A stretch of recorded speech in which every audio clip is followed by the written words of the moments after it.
Yeah. Okay. So good morning, good afternoon, good evening from whichever the part of the world you are. So today we have with us Antonia and Mahak. Antonia has about 25 years of working experience as urban and transport planner from public and private sectors. She has worked all around the world, like cities like New York, London, Vienna, and Zurich. In her professionally, she is working as an expert in underground space for Amberg Engineering. She focuses on urban underground space with the aim to increase mobility, livability, and resilience of urban areas.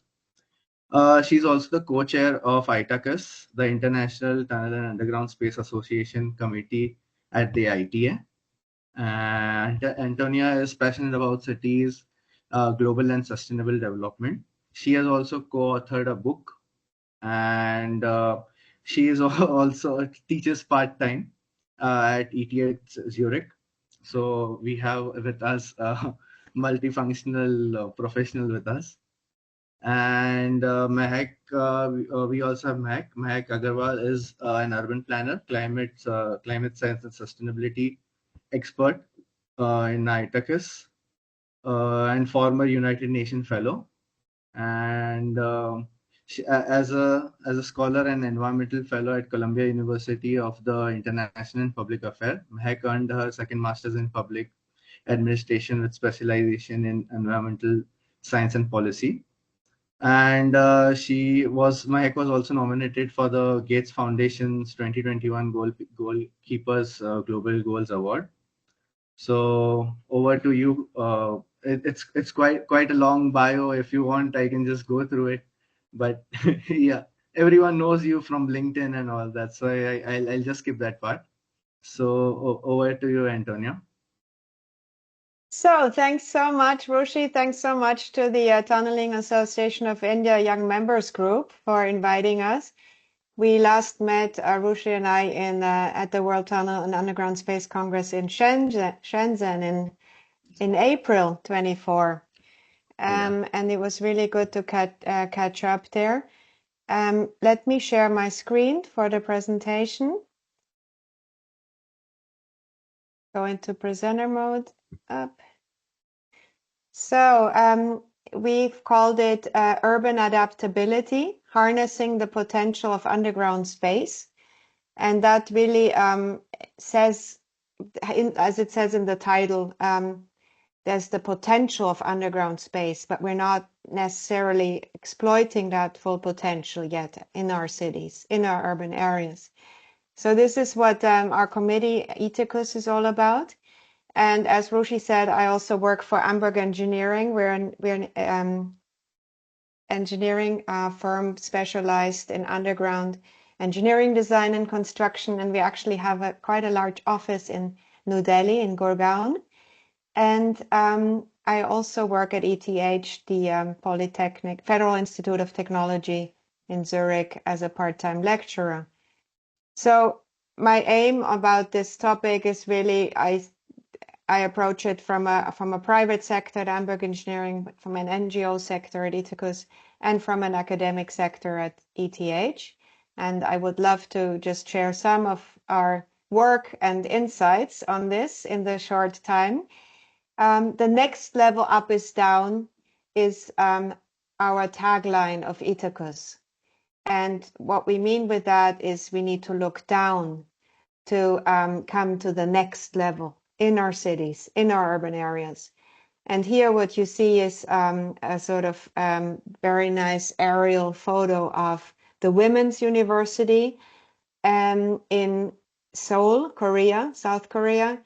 And that was groundscaped, so-called groundscaped by Dominique Perrault Architecture, who said, we don't need another high-riser in this city. What the city actually needs is open space. What the city needs is a park space. And we're just going to open up the ground, and we're going to use the ground properties to our benefit. So on the sides, you see that's where the classrooms are. They're dug sideways underneath the park on the right here. So And actually the energy costs of the university went down by 60% just by using the ground properties. And people have a beautiful park to walk through, not just the students, but of course citizens who are nearby. So I want to also say a few words about our committee that I work in with Mahak. You see here Mahak Agrawal, she's our activity group lead on urban adaptability. She will give a case study about that we did with UNEP, the United Nations Energy Protection Agency. I hope I'm saying it rightly. We have a Young Professionals Think Deep program, AG1, with Peter and Rosanne. We have an activity group on urban sustainability with Chrysothemis and her co-lead Filippo, where we need to still insert a photo about him.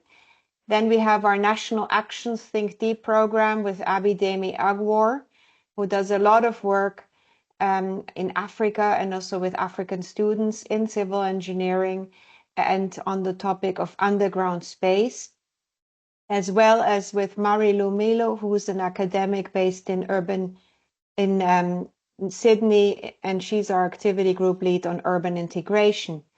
So if you see here, all our team members are very engaged in different aspects of the underground space and in different parts of the world. And we're very happy always to engage with the young members group in any country. In fact, Peter co-founded the young members group of ITA, and Rosanne is also formerly a young member, as is Chrysothemis, who was a co-chair of the young members. So we're very much in touch with the next gen, and that's what it's all about. It's about the future of our cities, and it's about planning and designing and building the future cities together with young people and incorporate their visions and aspirations and also know-how and new skills and new technologies. Somehow get stuck in between my cursor, sorry. So a bit on ITACUS, you can look it up here on, we're on LinkedIn. Actually, I don't know why I included this group is actually one that we're not using anymore, excuse me, but just our general LinkedIn profile, ITACUS, you'll find us, just follow our page. We post all our news there. And here's our committee webpage.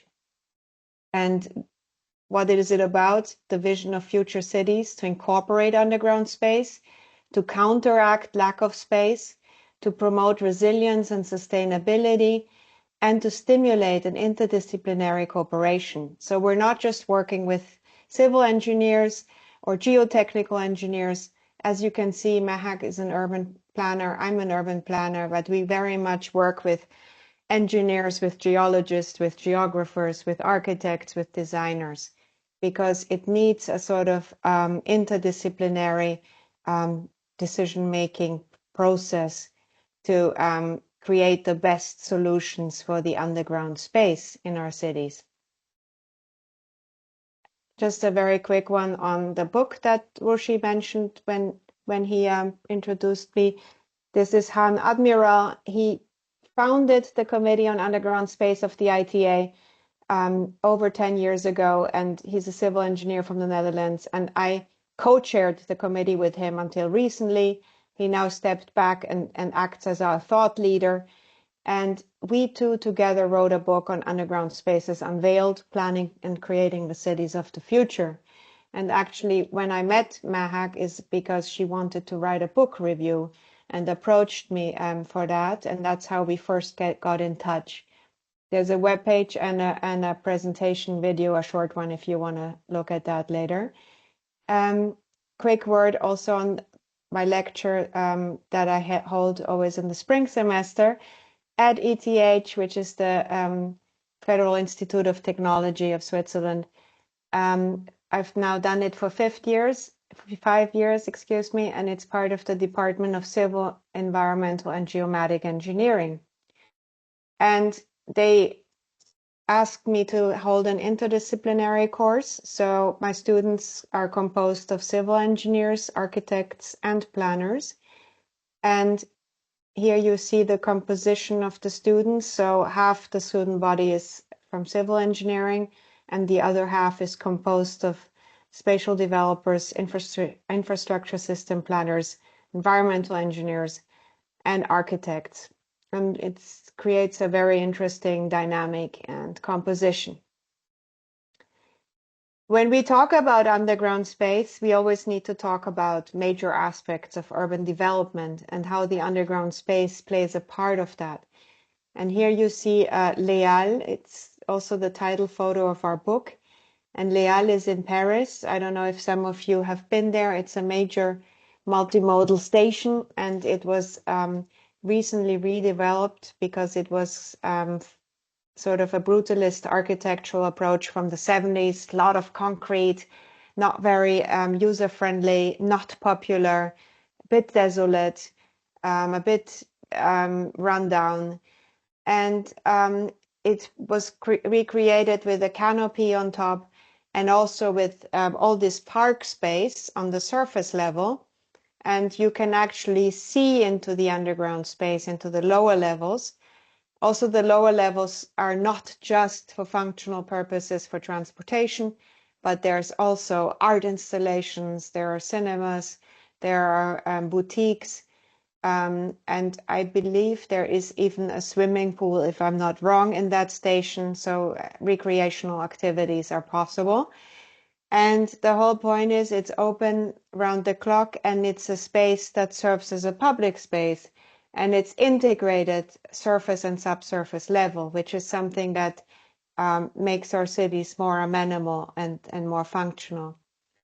And when we look at major trends we're facing, in general, I mean, one is on urbanization, of course, but also digitalization. Climate change is something I'm going to talk about, and sustainability. All these are important trends that we're facing and that we're dealing with right now. And I will say a few words on urbanization, climate change, and sustainability. So when we talk about urbanization, I don't have to tell you in India what urbanization is about. You're experiencing that on a daily level. And I've been to India and I've really enjoyed my travels there. But of course, you're a country with ever-growing cities and this population shift from rural to urban areas. That's something I'm sure you're experiencing very heavily. Then this, of course, results in growing mobility and transport demand, also growing infrastructure demand. And this creates more demand in living spaces, in office spaces, and storage and logistics. So actually, urbanization, we can say, eats up our space if we don't watch it. And it creates less availability of affordable or usable land. And also, it creates a lack of open spaces. And in the process, then, the quality of life of that city or urban region becomes lower. And then the city's ranking becomes lower. And actually now, in terms of quality of life rankings, or a city's ranking, I'm sure you've seen these cities' rankings. The quality of life is now higher ranked than economic power. So we're like valuing other aspects than in the past. We're realizing if we're not watching it, urbanization eats up our space and we're losing our livable space. We're losing our quality of life. So this is something that cities are now reversing or trying to combat. This is a urbanization trend or graph forecast urbanization in 2030 by the UN. And of course, we see the mega cities are the big red blobs. We can see, for instance, the Indian subcontinent, how many mega cities there are with 10 million or more. And generally, Southeast Asia has a high concentration of mega cities. Africa has quite a few, Latin America, North America, and Europe only very few. So here is the growth. China, Southeast Asia, and India, and this is where a lot of efforts will have to go into making cities livable for citizens in the future, making them resilient, and making life there sustainable. And we will talk a bit about that. So a word on climate change. We all know it's with us and we're experiencing it on a daily level. And new studies actually show that cities are the most vulnerable against natural disasters and the effects of climate change. And we have heat waves. I know you in India had over 50 degrees recently for days at end. There are droughts, there are floods, rising sea levels, major storms, tsunamis. Also, wildfires are an increasing problem. So, how do we deal with this? And especially in our very dense urban environment. Well, for one, we need to see, is sky high versus steep down the approach that is to be taken. For now, we're going sky high. Everywhere is, oh, we're dense, we need more towers, we need more high risers, we need denser developments. Are we really looking into the subsurface? Are we really looking into using the third dimension below ground? And here we see the currently tallest building, the Burj Khalifa in Dubai, almost a kilometer high, already being exceeded by an even taller tower currently being built in Saudi Arabia. Now, this pace was driving sky high. Is that the solution? Or is the solution to look into earth scraper concepts like here in Mexico City, where an architectural competition, and this was the winning concept by BKNR Arquitectura of Mexico, looked into placing a so-called earth scraper below the major central Zocalo in Mexico City. So there's height restrictions. It's the historic district. But it's also a district that urgently needs more office space, more retail space, more living space. So the architect said, let's do this approach. And there are actually quite some amazing videos about this, or also design concepts where they really incorporated a lot of light. So it would have a glass canopy. It would filter down light. It would also have a lot of greenery in the various levels and interesting cultural installations, and be connected to ultimately the metro system.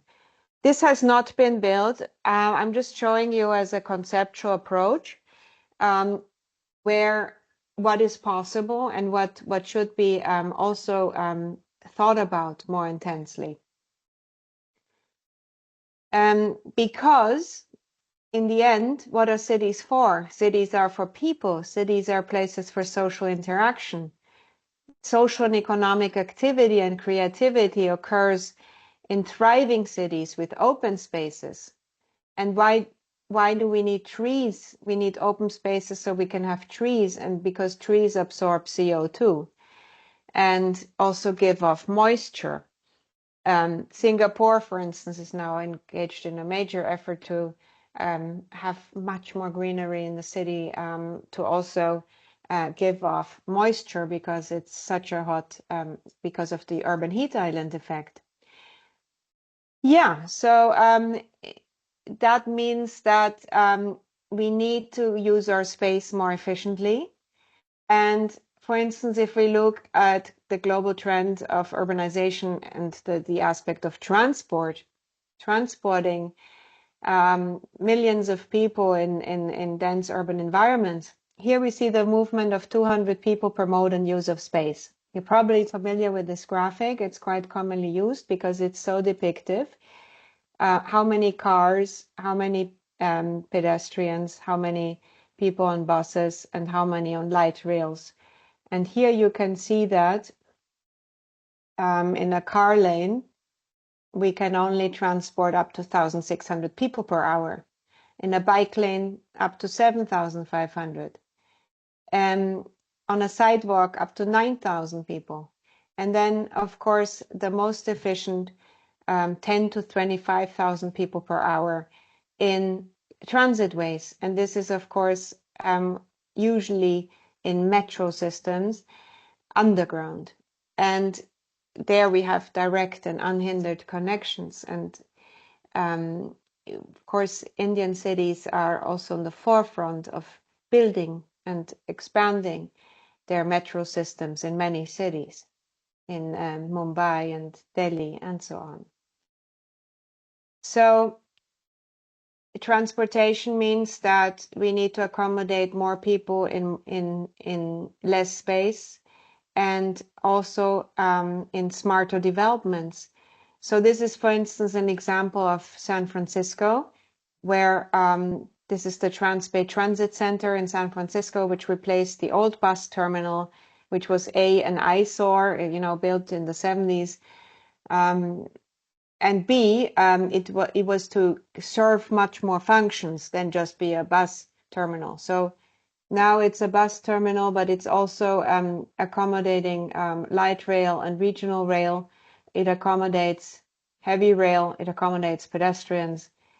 It has car access. But here the buses come in at that level. But what's most importantly is it connects to the surrounding offices, and the rooftop is accessible by all the surrounding office district and is an amazing park space for office workers and residents nearby. And not only that, but the building actually is a smart building in the sense that it captures rainwater. It has a lot of trees to absorb CO2 and create shading, but also to cleanse the air and create a better climate, reduction of pollution, of course. Then this shaft here is a light shaft, but also is used for natural ventilation, so it significantly reduces the amount of electricity needed for the powering the building.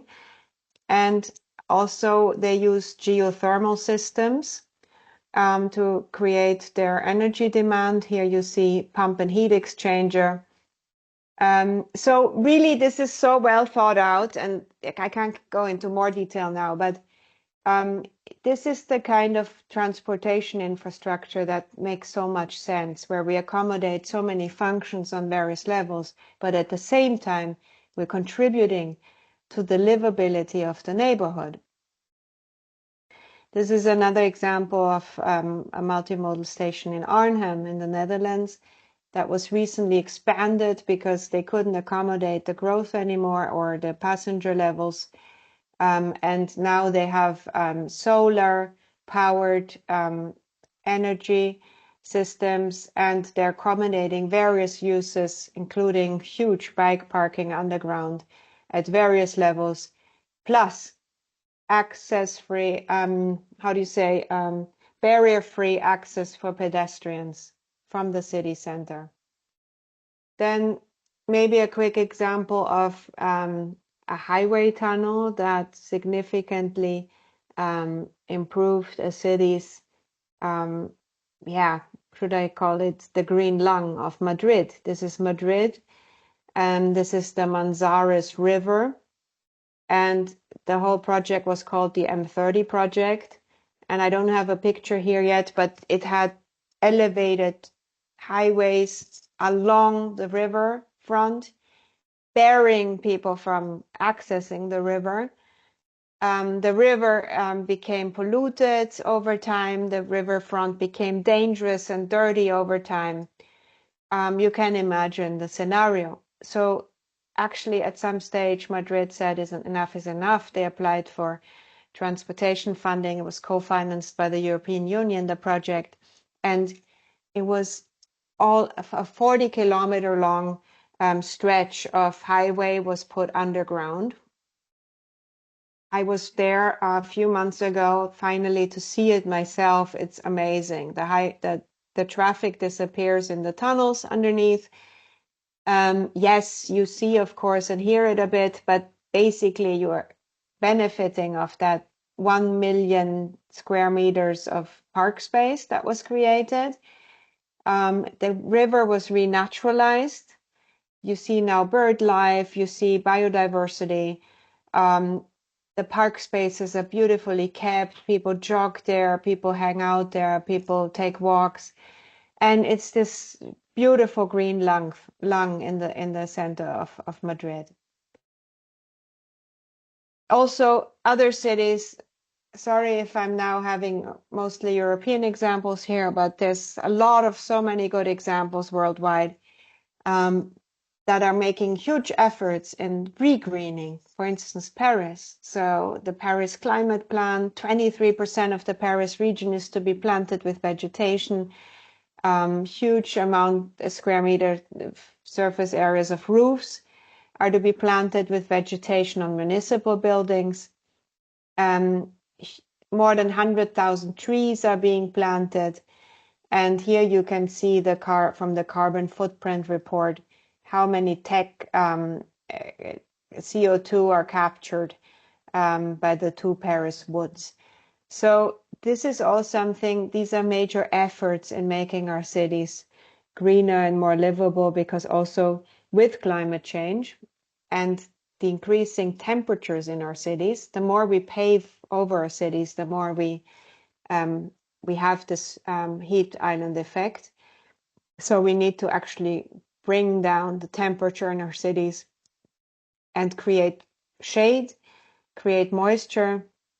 Also, the roots of the trees retain moisture from rainfall and so on. So there's a lot of benefits to be had. But of course, we need to have space for these trees so that they can thrive. So there's a lot of aspects now involved in, of course, working with landscape architects in making sure that the trees can actually thrive in very dense urban environments. Now, a quick word on the subsurface as the final urban frontier, because when we look at the final urban frontier, what is the final urban frontier in your mind? We talked about going sky high, and of course, you, I guess, in the audience are all involved as maybe tunneling engineers or engineers and designers of underground spaces or underground infrastructure. But a lot of there's still it is a major puzzle to us. What is in the surface? Which layers? How do they interact? Where is a good rock layer? Where is a water-bearing rock layer? Where is a coal-bearing layer? Where are geomaterials? Where are free spaces that we can use? And of course, we need to understand more and more that in terms of anything we do in the subsurface, of course, has a correlation with the surface. And we cannot just bury things and say out of sight, out of mind, because there are strong interactions with the surface development. So all that needs a deep understanding.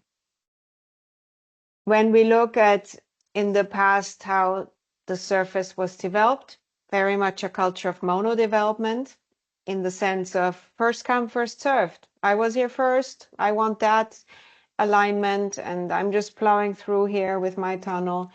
And there was no thinking about impact on future projects and how they could either interfere with each other or harmonize with each other.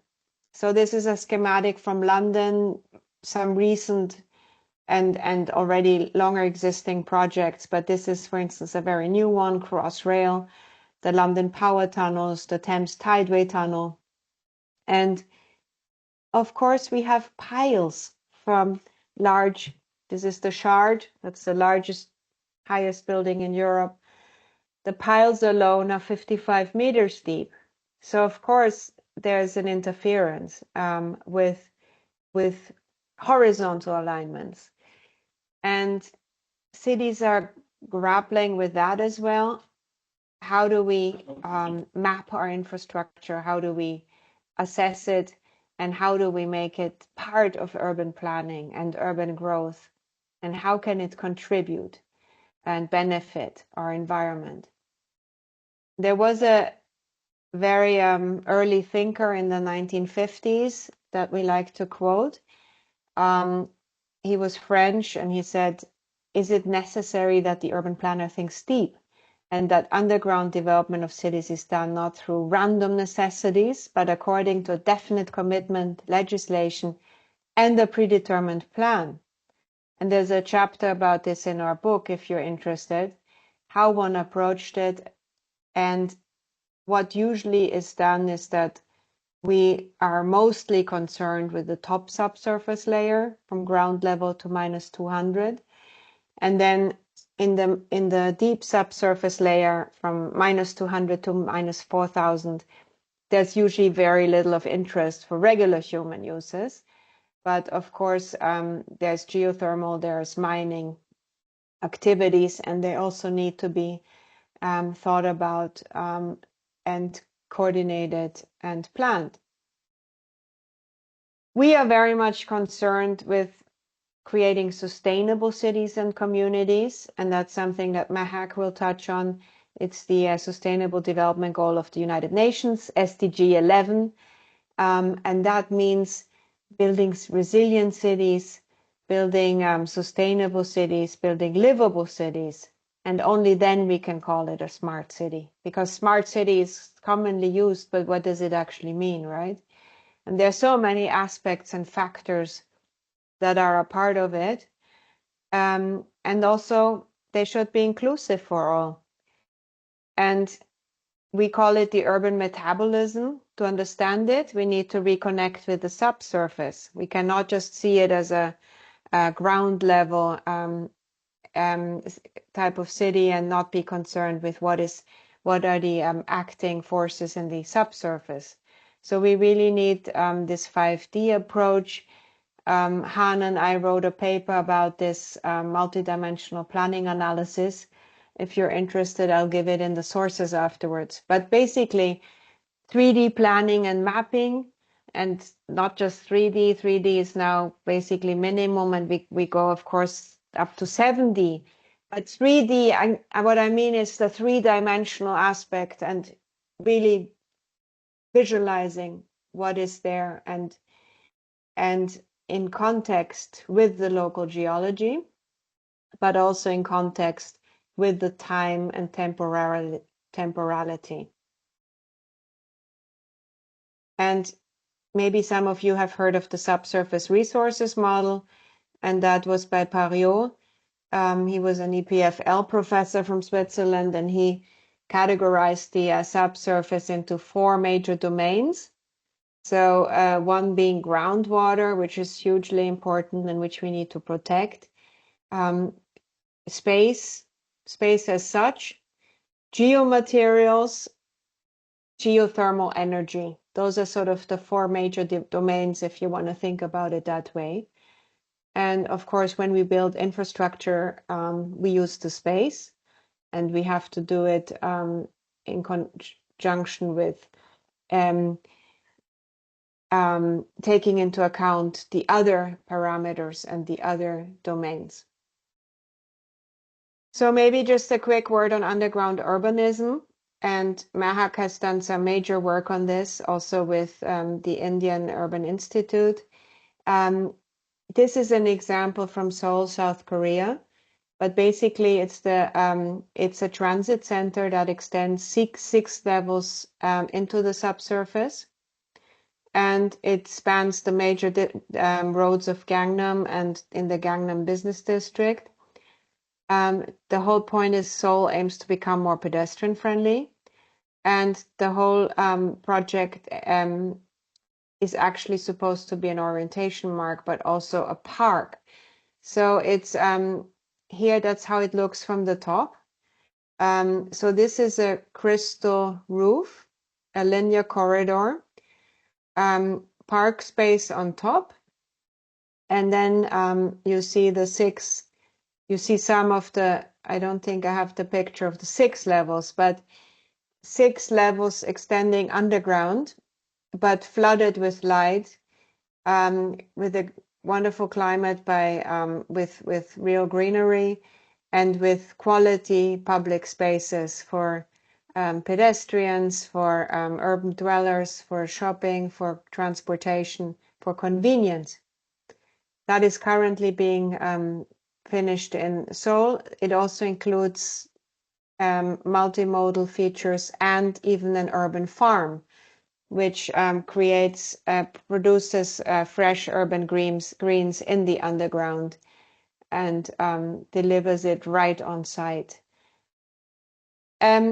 Maybe also a quick word about caverns, because these are the other kind of spaces that we can build when we have hillsides or rock around our cities, and where we can also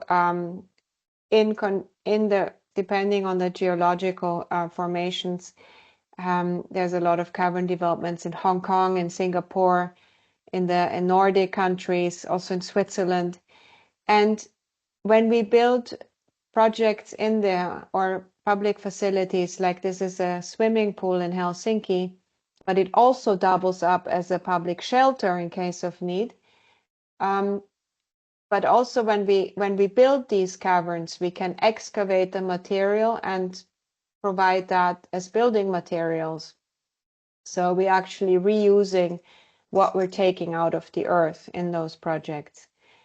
And we're involved with some projects here's an example of Helsinki, an industrial facility, a wastewater treatment plant that was put fully underground. And on top is a luxury housing development, and the excess heat is powering the housing development on top. And then we have the Sha Tin sewage treatment works in Hong Kong, which are on a waterfront. They're currently being relocated into a cavern space in the hillside of Hong Kong, releasing this 26 hectares of prime real estate. So these are also very interesting concepts for our urban environments. And here you see an existing sewage treatment work in a cavern in actually a quite fancy residential neighborhood. And this is what Hong Kong has developed, the long-term strategy for cavern development. You see here is the urban spaces in the city center with various pedestrian functions and transport commuter functions. And the projects in the hillsides are storage, research, laboratories, and such, and also data centers, which Mahak will talk something about in a minute. But not only technical or utilities can be housed in caverns, also sporting and recreational facilities. This is the Gjøvik Olympic Hall in Norway, which was built for the Winter Olympics, I think in the late 90s, if I'm not wrong. And the town wanted to protect its natural landscape and not bar it with a huge stadium. And also they said, we want to use the stadium year round, so we'll build it inside a cavern so they can have events all year round in this space. And again, it doubles up as a public shelter in case of need. So these are very interesting approaches. A quick word on contemporary thinking on urban underground space. How do we extend our dense urban centers? How do we incorporate the underground spaces and make them pedestrian friendly? This is a design by Dominique Perrault Architecture. He uses the underground space, he groundscapes, he uses pedestrian passages close to the surface that then get natural light. And he does multi-use approaches, so public transport, public space, shopping, parking. He densifies the city without using up land. He uses geothermal energy for energy efficient powering. And he's really looking at the future of automation with electric cars, but also autonomous cars with just drop off and pick up. We will hopefully need less permanent parking spaces in the future because they also take up a hell of a lot of land. And here you see the cross section with how he envisions these various functions being accommodated in the underground spaces of a city center. And Rushi, what is the time? When did we start? We started about half an hour, 35 minutes back. Okay, Yeah. great. So I'm just gonna rush through this, and maybe I can enlighten you on another time with more details about this part is important, and Mahak will also touch upon this in terms of how is underground space contributing to the Sustainable Development Goals. These are the 17 development goals. I'm sure you're familiar with them.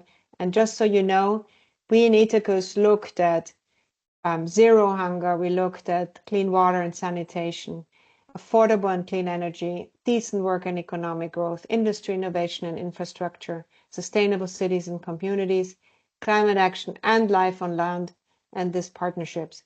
And we found projects in every category contributing. And our activity group leader on sustainability, Chrysothemis Paraskevopoulos, has done research on this and has published on this, so we can share that research with you, and I will just have to skip through it. But basically, we can contribute with underground spaces. Here we have a water infiltration plant that is underground for the city of New York. And what's on top?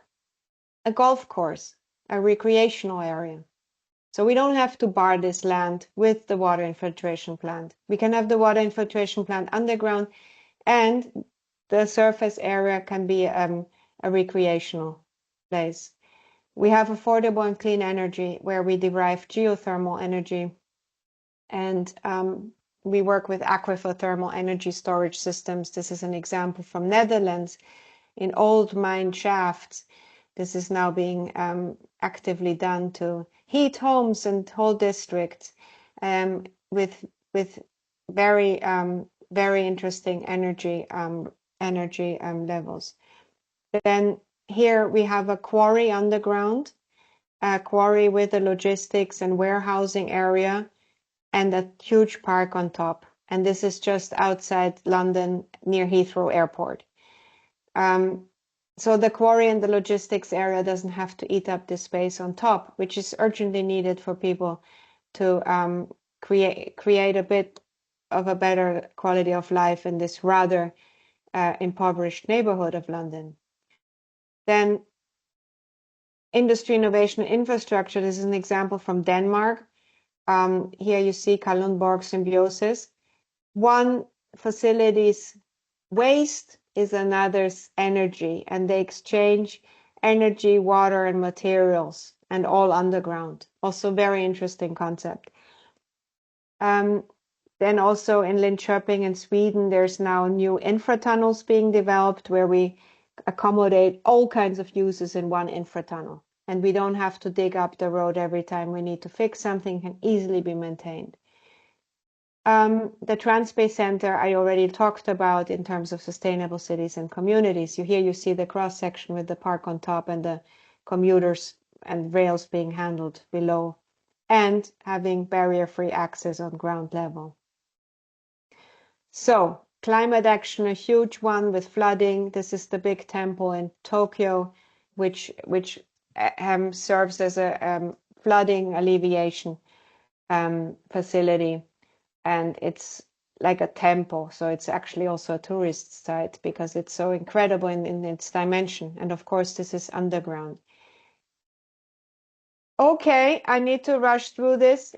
Zero hunger is also something we study at ITACUS, and how we can farm underground, because there's a lot of very promising examples. And we've actually one of an award at the UN Habitat Better Cities Film Festival with the Emerging Ideas Award. And there's a video out there that we're happy to share with you, and you can look at it at your leisure.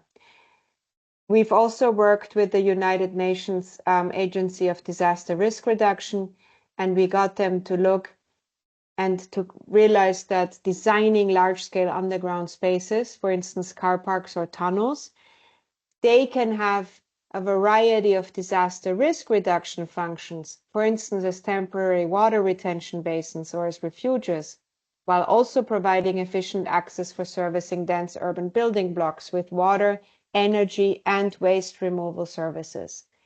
So all that is so important in combating urbanization and climate change, that we're realizing how important our underground spaces are and what they can achieve,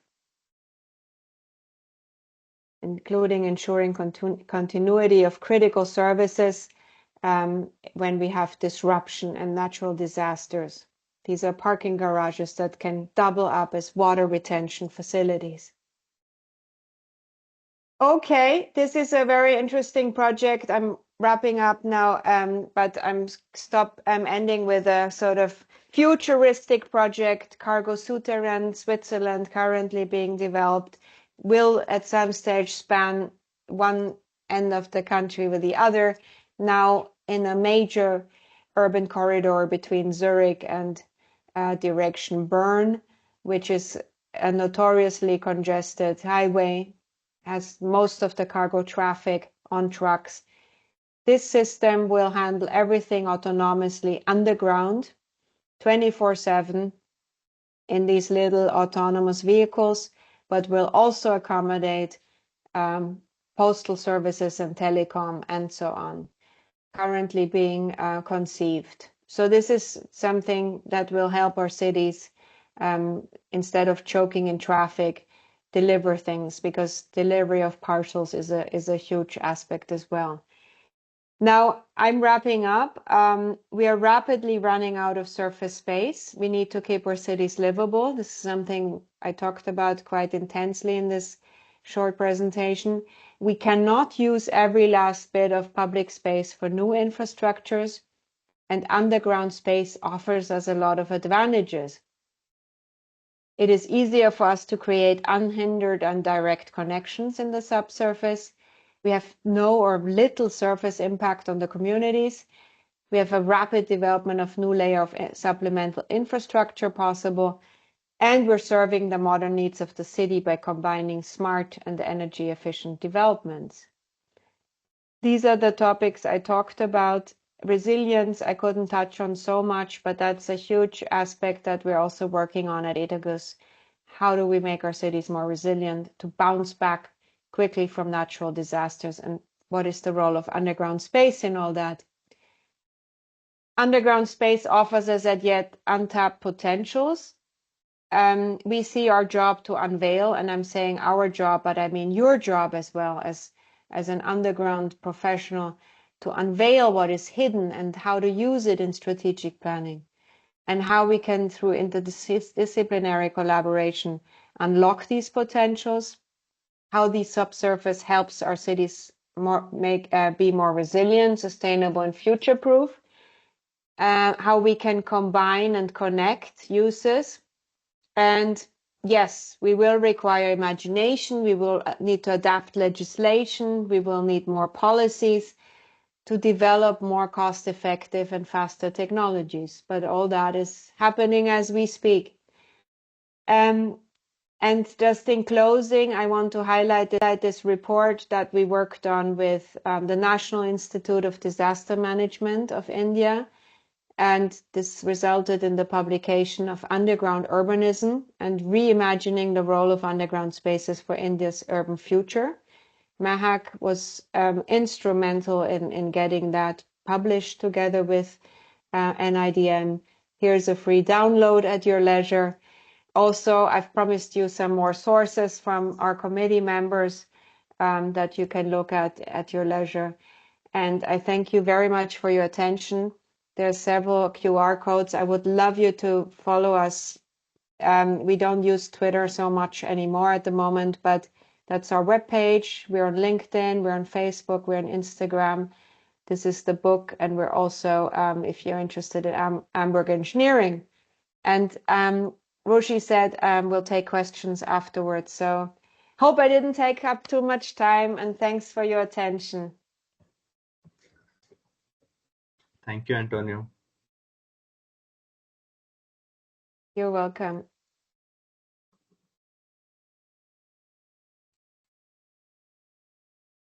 So over to you, Mahak. You can just take forward the webinar. Okay, super. And again, thank you very much, Rushi and Antonia, for walking us through ITACUS and the multifaceted opportunities as well as some challenges that underground spaces offer. I'm gonna run through and focus a bit more on some of the solutions that are not often talked about when we talk about underground spaces. So hopefully it's it's gonna be a bit exciting to know how things get implemented or could be implemented also in India. Let me know if you're seeing the screen correctly and if it's not an issue. Yeah, it's visible. The screen is visible. Super.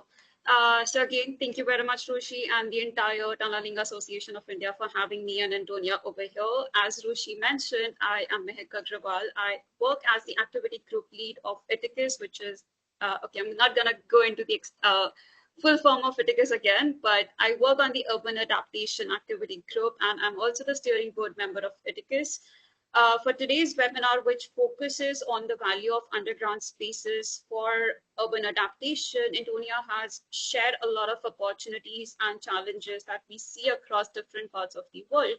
But today I'm going to talk about one specific project, which is using abandoned underground spaces north of the Arctic Circle and focusing on how principles of circularity, resource efficiency, can be embedded into these underground spaces to not just adapt to the climate crisis, but also mitigate the emissions that are aggravating this crisis. So this project, which is Underground Data Center in Helsinki, it was originally published with UN Environment Program as part of the Sustainable Infrastructure Partnership that ITACUS holds with the organization. And it was co-authored by myself, Antonia, and our former co-chair, now a thought leader, Han Admiral. I won't go through ITACUS again, but in case anybody missed the links or still wants to connect with us on LinkedIn or Instagram, where we are more active, please simply scan through these QR codes. And on that note, I will straight away jump to the case study, which is, again, as I mentioned, Helsinki in Finland. So when we talk about Finland, a lot of us know that it's actually ranked as one of the happiest countries in the world, at least on the surface. But if we dig a bit deeper, especially its capital city of Helsinki, the underground spaces tell a bit different story. So what we find beneath Helsinki is that it's home to over 1.3 million people, and over 5,000 bunkers and tunnels are spread all over the city. More importantly, these tunnels, these underground spaces network was primarily built between 1915 to 1940, before and during the Second World War period. The primary purpose of these bunkers at that point of time was, one, for protection, and second, in terms of evacuation of, if there was any war or geopolitical crisis that arise from the east. Today, these bunkers and underground spaces, they are sufficient to even shelter the current city's population and even more in terms of the population itself. With a lot of these bunkers and tunnels lying underutilized, the city of Helsinki started converting some of them into spaces for everyday public use. There's an underground playground. There's an underground house of worship, which you can see in the image on the right, which is actually repurposed out of a bunker beneath a church. And you also find, like, I cannot include all the images over here, but Helsinki is one great case study that I would recommend for anybody who's trying to look into urban underground space use, because you will find a hockey rink over there, you'll find an underground swimming pool, and you name it, you'll find an opportunity and a use of those underground spaces.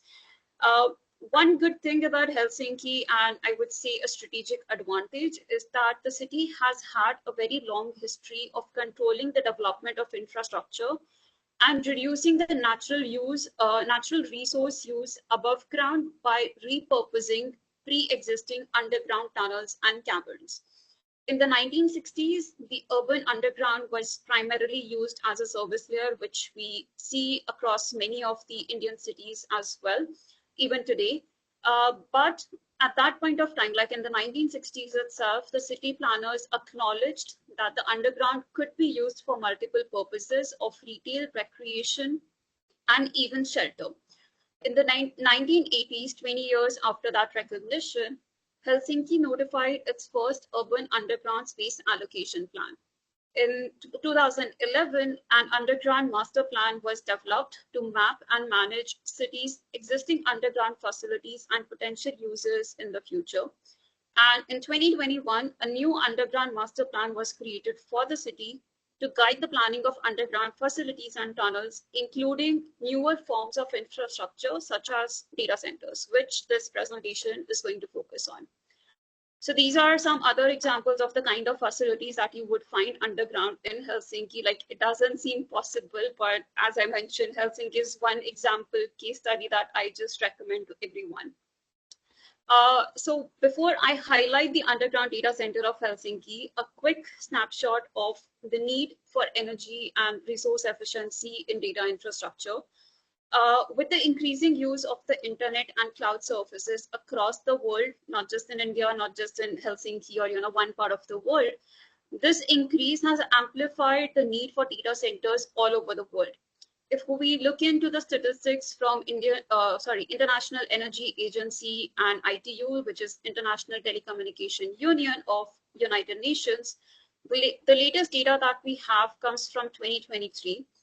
And we realize that when it comes to data centers, they're not just energy intensive, but they require almost 60% of their energy for the actual cooling of servers, whereas only 40% of the energy is used for the actual computing activities.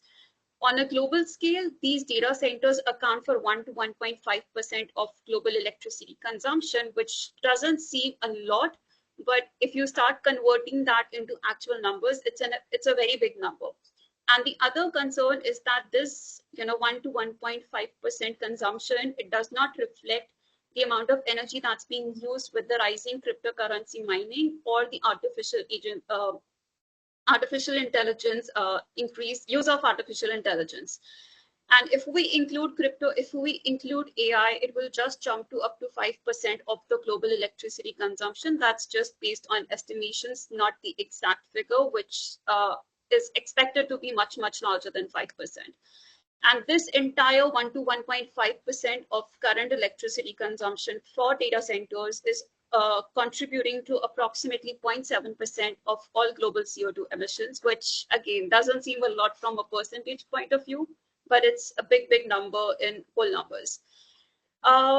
The other thing is, when it comes to data center, apart from the energy consumption, what is particularly relevant for anybody working on urban underground spaces or underground spaces in general is that a lot of the electricity that a data center consumes, it gets converted into heat.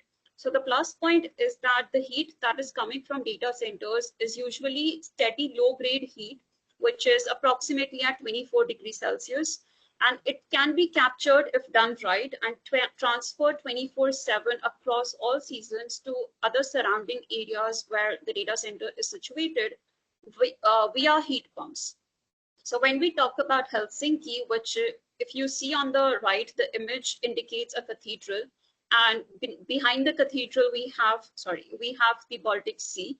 And beneath this cathedral was an abandoned underground bomb shelter, which was later repurposed for a data center.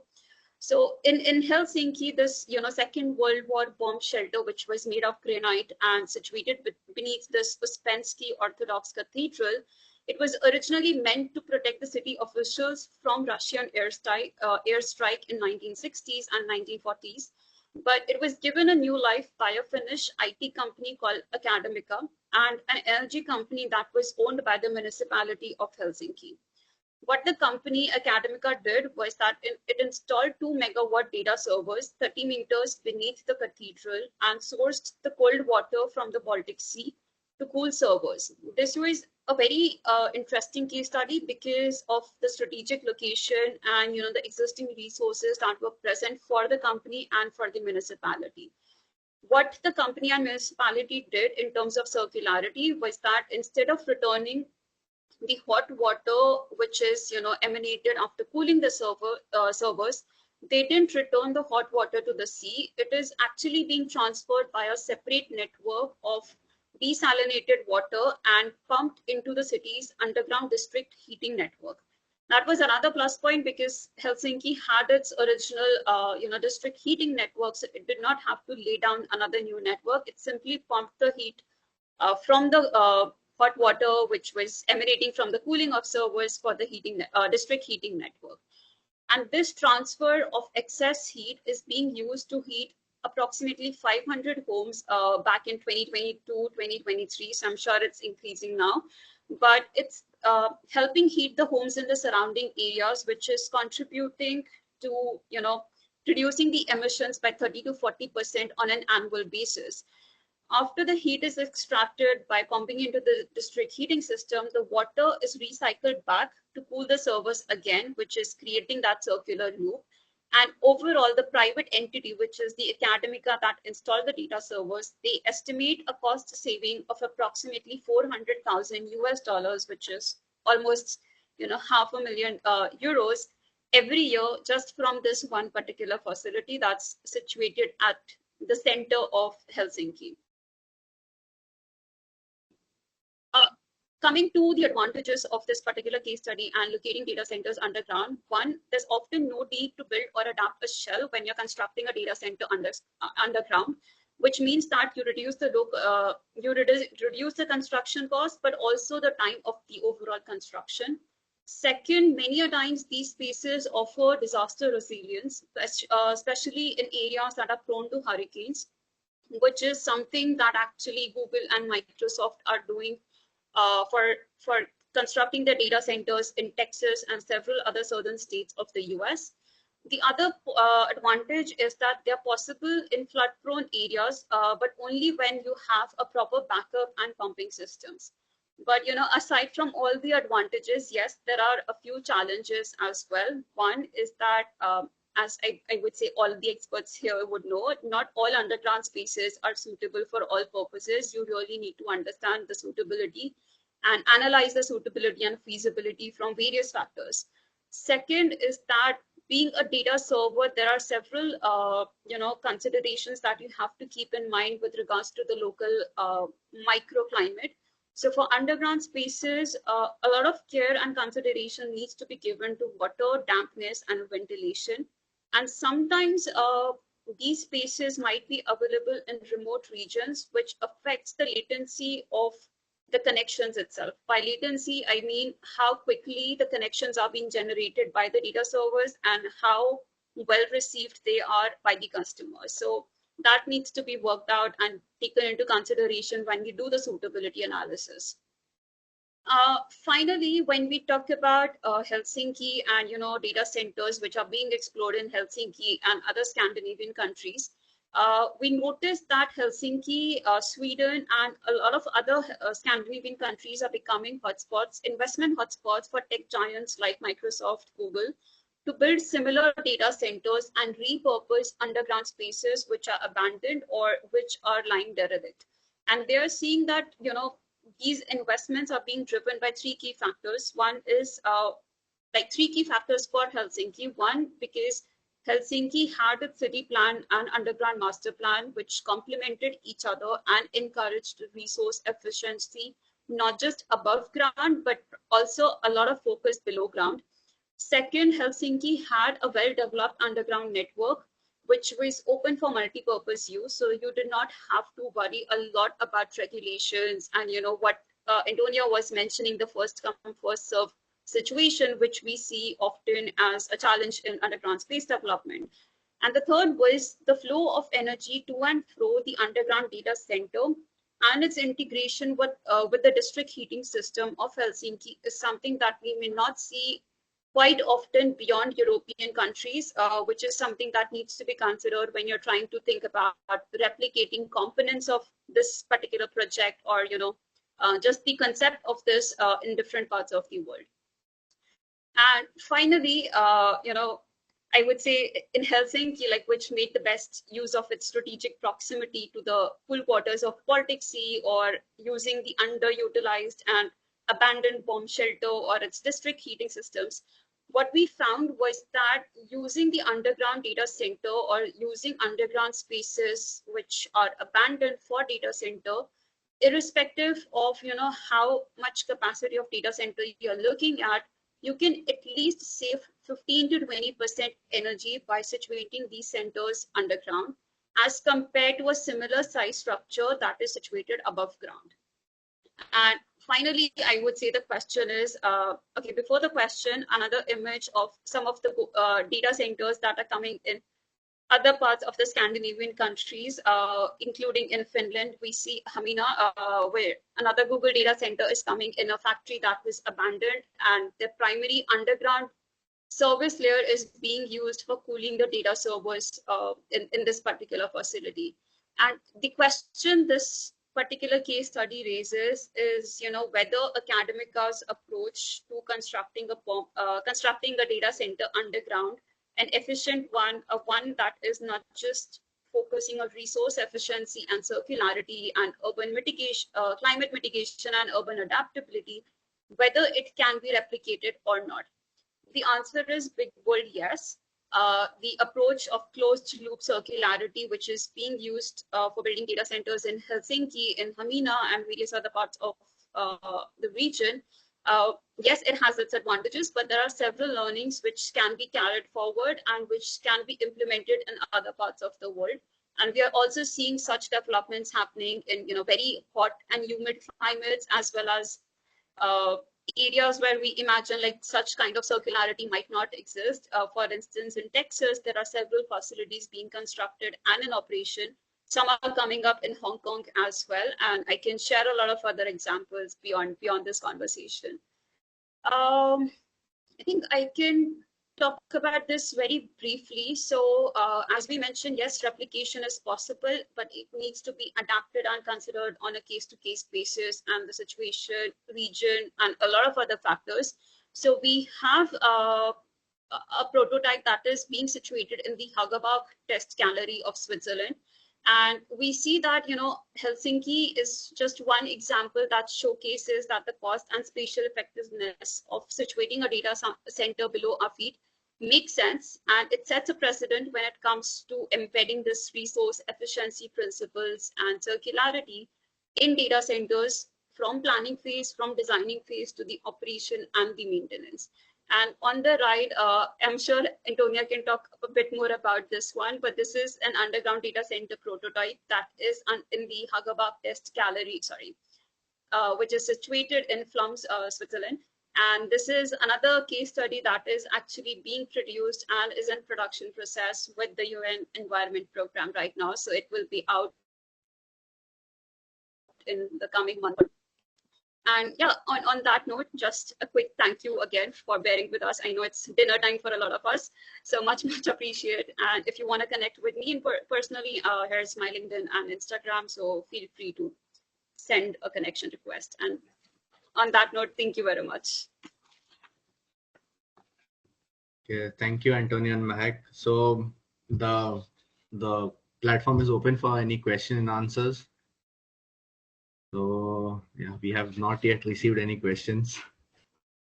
So there are some, I have some questions of my own. So aside from all the advantages, this underground spaces we talk about, like cabins and everything, like we make all this underground metros and all.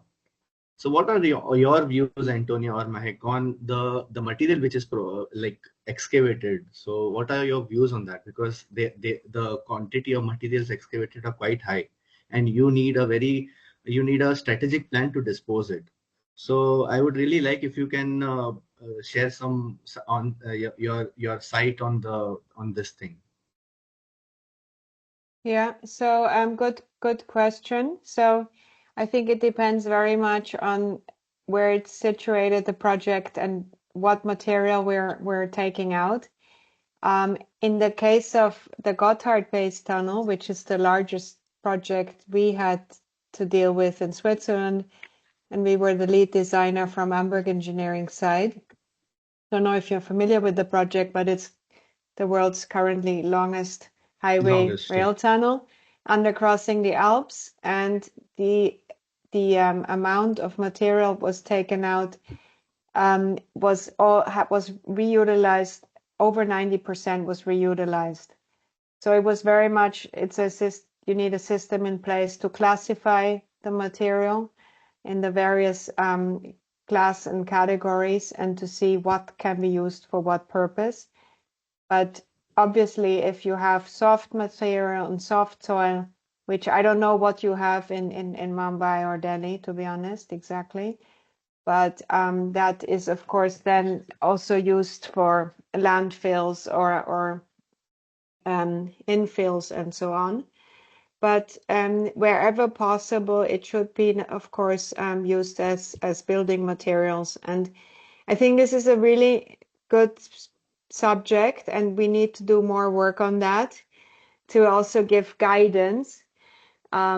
So there's a very good book about what happened with the material on the Gotthard Base Tunnel and how it was classified and what was used for what. And it was an artificial island created in a lake that also served some environmental purposes. But a lot of thought goes into this, of course, beforehand. You cannot just take out the material and then have a mountain of material and say, oops, what to do with it, right?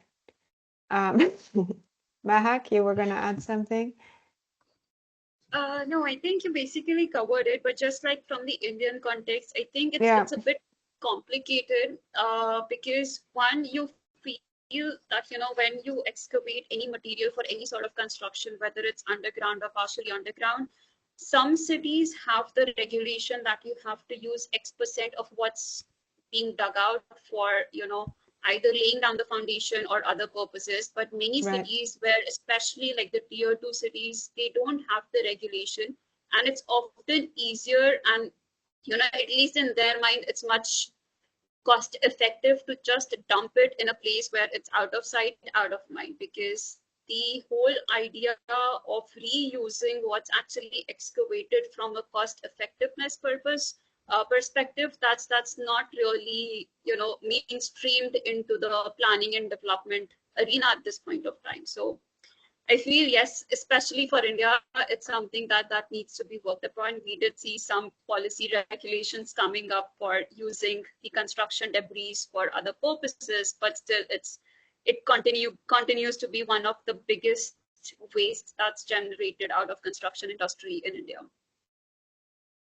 Okay. Yeah, as Mahak has rightly said, we have many laws coming up, environmental laws and all. So it's protecting the nature. What is your experience in that sense, Roshi, in your project?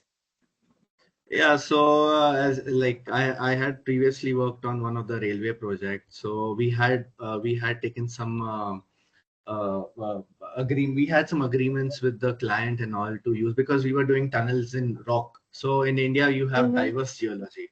In the north of the states you have mixed geology. In the central Delhi, Patna, Bhopal and all, you have soft ground like sand, clay, silt and all. In the southern part of India, like Mumbai is on basalt, and Andhra Pradesh and all, they have very good competent rocks. So generally speaking. So generally, the client have some agreements with the government and all about certain percentage of rocks. If you are excavating, they can be used as aggregates in the shotcrete or concrete and everything. So it is rightly said. But yeah, the environmental agencies are quite vigilant now. So you cannot actually dispose of any discharge material anywhere. and you have to take certain permissions and all from the environmental agencies. Otherwise, because it's altogether a different topic. Like you need permissions, you have to create, you have to have some reports and all. So yeah, it's I just wanted to know your views on that, but it's the same everywhere. Yeah. But I think it's very beneficial I mean, we also have stringent guidelines in different projects that we work on all over Europe, for instance. But the aim is always reuse, right?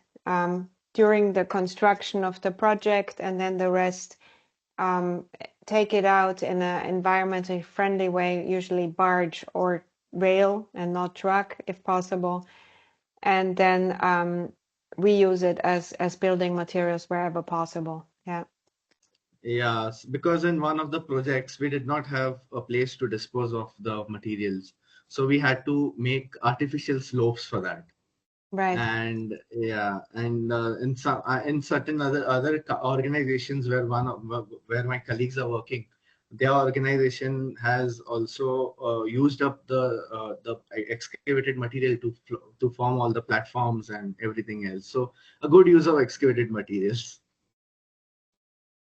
So we have a question. We have a question from Mbai. If you're online, you can just switch on your mic, camera, and you can ask it for yourself. Or if you want, I can read it for you. All right, thank you for that. My name is Ibrahima. I think I already met Antonia. Sorry. Hi, Ibrahima. Hi. During this Shenzhen conference. It's very instructive presentation. I'm just wondering what would be the equivalent of surface below ground if we needed to replace a typical skyscraper, for example. Do you have an idea? Have you ever like thought about this? Do you have some data about this, for example? That would be helpful. What do we need? What to do underground? So Just what is the question? Let's say a typical skyscraper. Yeah. And then we would like to relocate these people below ground. How much would we need to excavate? How much, for example, of square meter would we need below ground? Mm-hmm. I'm just thinking because it's something I'm wondering, and that's it. That's mainly the question. Yeah, sure. No, good All point. right. So I don't have the exact figure in my head of the earth scraper concept, but I can look that up for you. And there's material online on that. But what is interesting, for instance, in what is it called? Earthquake prone regions of the world that have a lot of earthquakes, like Japan.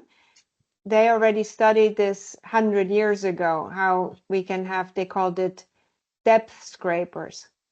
Okay. So they have, we have old newspaper articles that we researched in ITACUS where this was studied from the earthquake institutes in Japan, because we're like contained in the earth and we can actually be much better protected.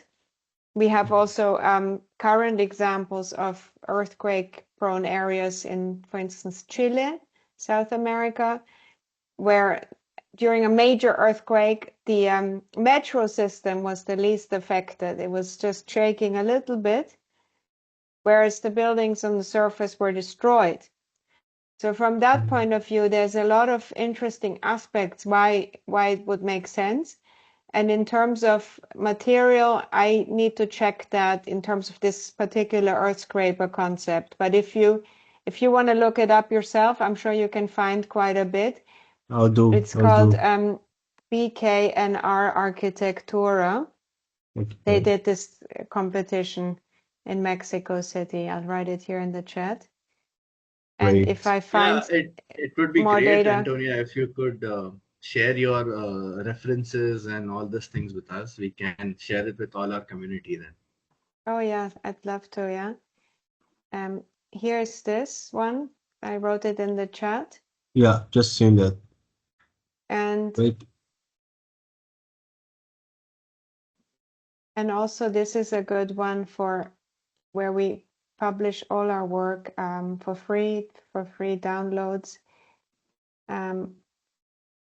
Putting it in the chat right here. On our ITACUS page, you'll find a lot of free downloads with interesting data. I have to now really pass at this moment to give you an exact figure, okay? But I That's will look wonderful. into it and let you know what I find. That's really Yeah. wonderful, really, really, really helpful. I think it's very good. Thank you very Sure. much for that. Thank you. Thank you. All Thanks right, for your I will shut down question my. and for your joining. question. All right. Oh, thank you. I hope your question is answered. Yeah. So we have next is Olalekum, and he is a young member from Nigeria. So yeah, if you are available, you can just switch on your camera and ask your question. Yeah.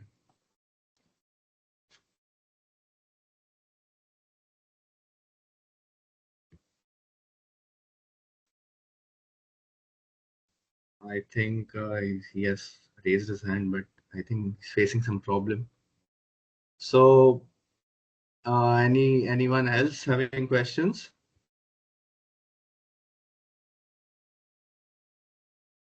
Okay, I'll just give them some time to think about the questions. So I'll just talk about my experience of this ITACUS ISOCAP workshop. So yeah, it was a very good workshop with Poland in 2023, Gdansk. And someone from a technical and engineering background, my understanding of the city planning principles is quite limited. And thankfully, I had an amazing team and more amazing group of people who educated me on this city planning and all. And on the other hand, my teammates and the people, they face difficulties in reading all the technical papers and documents and all. This is where I shine. I helped them, I assisted them. But yeah, this disciplinary nature of the workshop fostered a dynamic and stimulating environment to learn actually.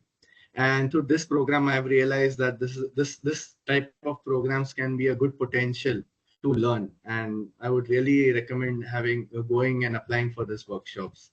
And okay. And I was really, it was a great experience for me, and I'm very grateful to be a part of this program. And yeah, I would also like to contribute in future as well. Thank you, Antonia, and the ITACUS ISOCAP team for this thing. Super. Thanks, So Rushi, yeah, because it was really valuable that you participated in our Young Professional Think Deep program, and I'm so glad you were able to benefit of it. We have a new one coming up now in Hong Kong in October. yeah.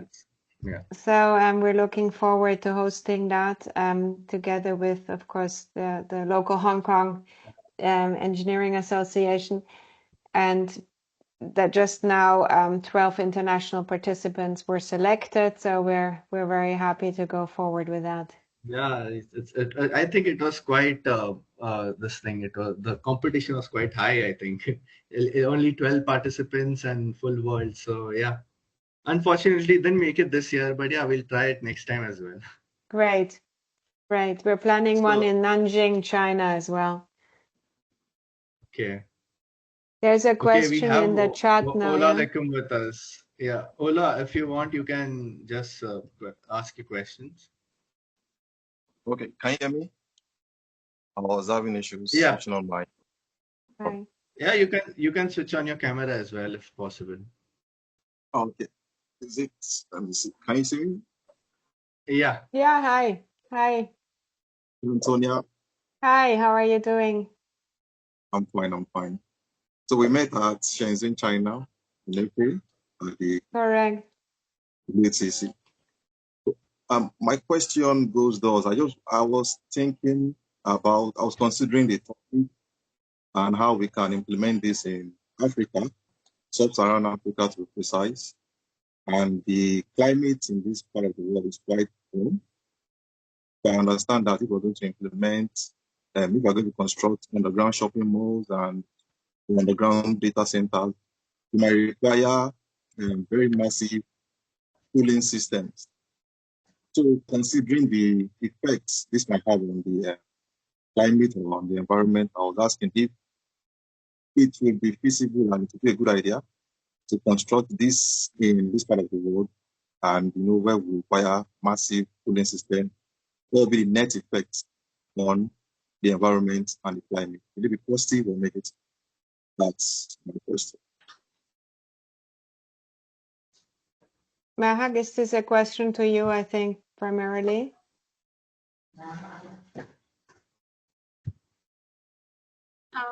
I actually would need somebody to type the question because I cannot hear clearly. Yeah, Ola, is it possible for you to write a question because your voice was breaking a lot? Yeah, it's breaking a bit. So yeah, in the meanwhile, you can just write your question. In the meanwhile, we have a question in question, or I don't know. I'll just read it out. So according, we have someone, we have Chirag Upadhyay who's asking, according to your research, what is your opinion on why the priority of sustainable development was not considered while developing the mega cities in 90s? And is there a threshold point where you think after reaching a certain limit in terms of land use or population or open spaces, that the underground space should now be explored as clients would always prefer the more cost-effective and faster way of development? Yeah, that's it. Very good. Two tricky questions. So the first one with the mega cities in the 90s, it was seen as progressive to just build infrastructure, build housing, build developments, developed cities. We weren't concerned with our natural environment, and we weren't thinking of aspects of overpopulation and also climate change. And the second question, the threshold, I think we've already reached that threshold in most places. And yes, I know the problem with clients and wanting cheap and fast. That's a dilemma that we're facing. So we need to find ways to convince cities to give impetuses for building underground, because on the long run it makes more sense for the city, for everyone, for the natural environment, also for spatial arrangements. Yeah, don't know how else to say it. Mahak, you want to add something to that? I think I'll just share a bit something from Indian perspective. So in the 90s, if we think about megacities trend, so I wouldn't just think about it from a population perspective. I would also, zoom out a bit to think about the policy and the planning that was happening at a national level at that point of time. So India in 1970s was one of the few nations that started talking about environmental action at a national level at the UN forums. But at the same time, it was, identifying cities as with, this really famous terminology as engines of growth. We were trying to say that, okay, 90s is the period where liberalization, privatization, and globalization happened in India, economic reforms happened. So a lot of people in millions were rushing to cities. And the focus at that point of time was simply to develop cities from an economic perspective. No consideration or very little consideration was given to the environment, because from a political perspective, from a vote bank perspective, what mattered was how many jobs can cities create and what kind of functions can cities accommodate. So for India, that was a very political kind of a situation when it comes to the 90s megacities trend. And I think like what Antonia said, we have reached that threshold. There's no definite figure. We would say that, if you reach 60% space use, then you have to explore underground. That's not the situation.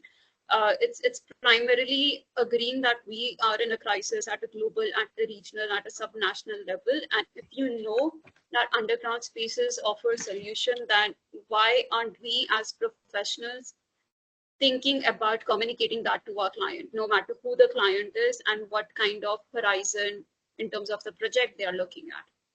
So, yeah. I agree. We also have to educate our clients, Yes. Well said, Mahak. Yeah. I think Ola, are you still available or you're typing?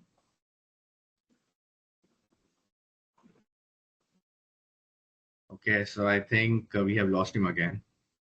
And Yeah, I'm I sorry, can't see. Olekan, because I couldn't hear your question very well. Otherwise, we would have gladly answered it. But thanks so much for attending. And if you still have time to put it in the chat, and if not, you can of course reach out by email or other channels. Yeah. Yeah, so I was just looking through the chat, and we have Vince also with us. Don't know is he there or not. But yeah. Ah, great. So, yeah, Vince. Yeah. Okay, so we have a quite Hello? large.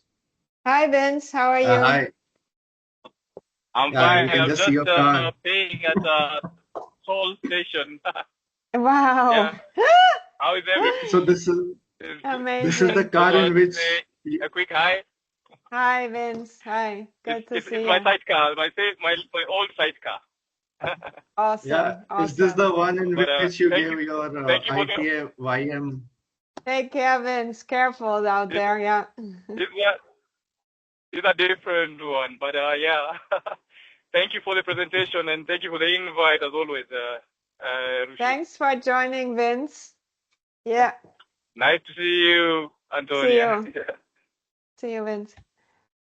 Okay, bye. Bye. Bye. Drive safe. And yeah, finally we have a question from Ola, and he's asking that has to do with the environmental sustainability of the going underground in Africa. Building underground shopping malls and data centers in sub-Saharan Africa will necessitate excessive cooling systems due to warm climate. Could the operation of this cooling systems and ultimately have a negative impact on environment and climate? Yeah. So I thought I had heard snippets of that and that it had to do with cooling systems sub-Saharan Africa and shopping malls and data centers. Okay, I had only heard data centers, but great questions. Thanks so much. And I think we can look into renewables to also power these systems. And I think in Africa, solar, for instance, makes a lot of sense, I would say. And Mahak, what do you want to add in terms of especially shopping malls and data centers, and what would work here? I would say so. The Africa situation is sort of similar to what we see in India and Hong Kong as well. And we see that, when it comes to cooling, you'll have to cool the facilities even when they're constructed above ground. So the advantage of, moving facilities or parts of it underground is that the underground surface already has a lower temperature as compared to the above ground. So you get,